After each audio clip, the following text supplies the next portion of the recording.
নির্বাচনী ইশতেহার অনুযায়ী কারিগরি শিক্ষাকে অধিকতর গুরুত্ব দিয়ে শিক্ষা ব্যবস্থার উন্নয়নে কাজ করছে বর্তমান সরকার বলে জানিয়েছেন শিক্ষামন্ত্রী ডক্টর আ.ন.ম এহসানুল হক মিলন। আজ রাজধানীর একটি হোটেলে পাকিস্তান বাংলাদেশ জ্ঞান বিনিময় করিডোর উদ্বোধন এবং এডুকেশন এক্সপো 2026-এর উদ্বোধনকালে তিনি একথা বলেন। এ সময় মাধ্যমিক এবং উচ্চ শিক্ষা বিভাগের সচিব আব্দুল খালেক এবং বাংলাদেশে নিযুক্ত পাকিস্তানের হাই কমিশনার ইমরান হায়দার উপস্থিত ছিলেন। শিক্ষামন্ত্রী বলেন, বাংলাদেশ ও পাকিস্তানের মধ্যে শিক্ষা সহযোগিতা আরও সম্প্রসারণের যথেষ্ট সুযোগ রয়েছে। শিক্ষা এবং সংস্কৃতির মাধ্যমে বাংলাদেশ এবং পাকিস্তানের মধ্যকার বন্ধুত্বপূর্ণ সম্পর্ক আরও এগিয়ে যাবে।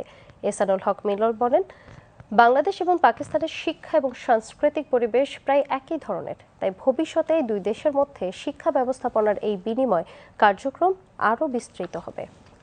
আমাদের প্রধানমন্ত্রী জনাব তারেক রহমান তিনি শিক্ষাকে সবচেয়ে বেশি গুরুত্ব দিচ্ছেন এবং তার মধ্যে তিনি কারিগরি শিক্ষাকে আরও অধিকতর গুরুত্ব দিচ্ছেন এবং ইতিমধ্যেই আমাদের নির্বাচনী এজেন্ডায় শিক্ষার বিষয়ে ব্যাপক কাজ করার প্রতিশ্রুতি নিয়ে আমরা এগিয়ে যাচ্ছি।